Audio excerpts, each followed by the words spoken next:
High five! I'm Scott Hansen, and this is your Week 5 edition of the EA Sports Weekly Recap. We start out in London, the Vikings with their second straight international game as they take on Cleveland. And it's the third-year man, Parker Washington. They're going to air it out to him deep downfield, and he's right there to grab it. This will wind up as a 68-yard touchdown. The Browns move to 4-1, looking good as they get the win here.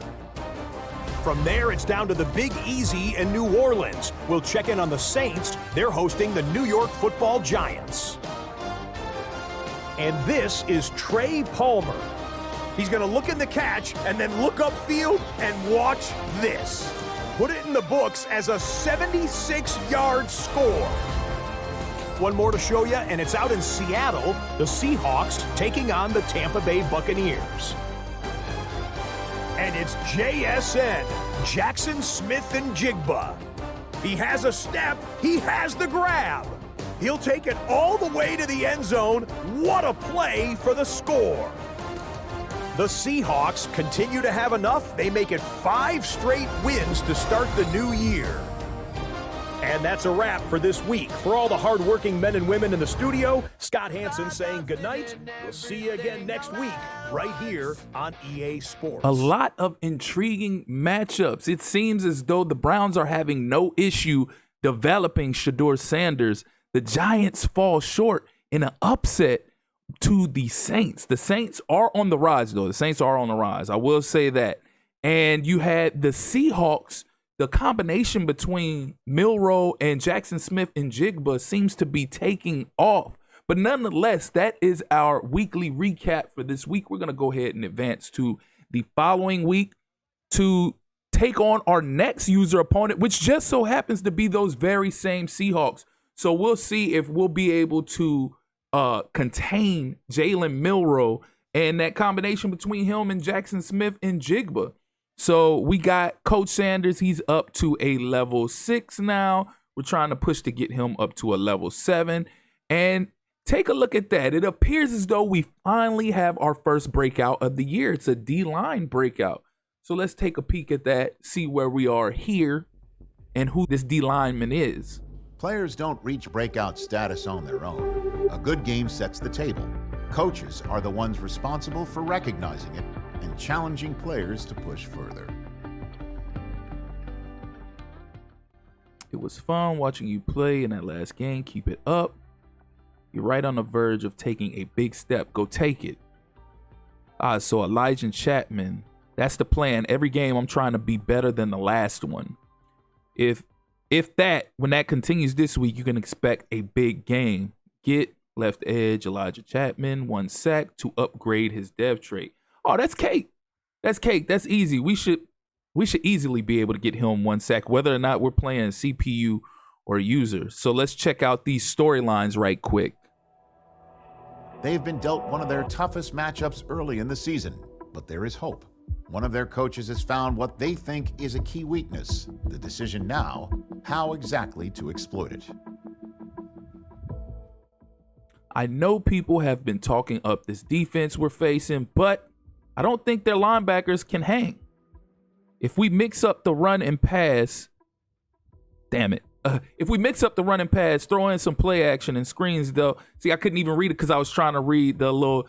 They need to do better with that down there at the bottom of the screen.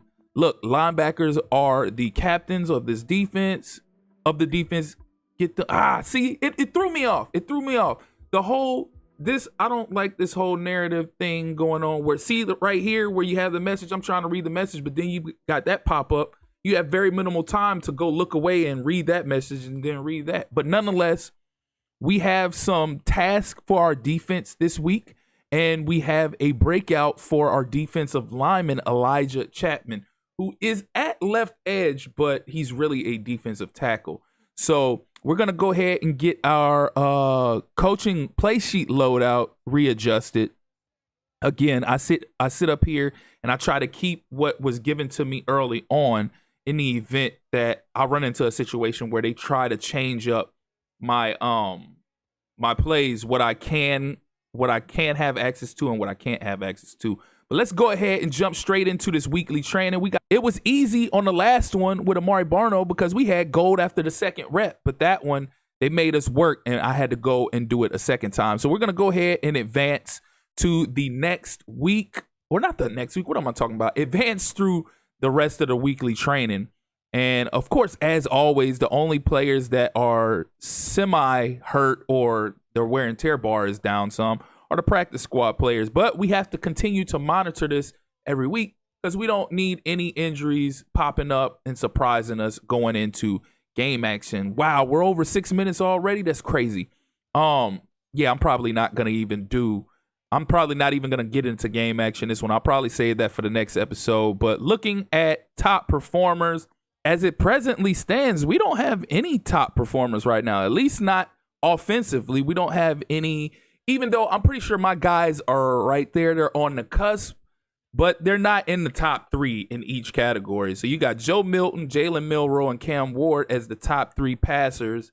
Cook, Blue, and Lamar Jackson as the top 3 rushers. And then you have Downs, Neighbors, and Smith and Jigba are your top 3 receiving performers of the year. So we got to make sure we start having ourselves some really solid games with AR, even like we haven't had solid games already with AR in the game, but AR, Bashal Tootin, Isaiah Bond, all those guys, we got to start doing work with those guys, get their numbers up there so we can get them in the top 3. If you're not in the top 3, if you're not having top performances like that week in and week out, then you're not winning weekly awards. And weekly awards are key in the development of your athletes, of your players. So we got to do more to get our guys their weekly awards and things of that nature. So that's going to do it for this episode. It's been long enough, 7 minutes.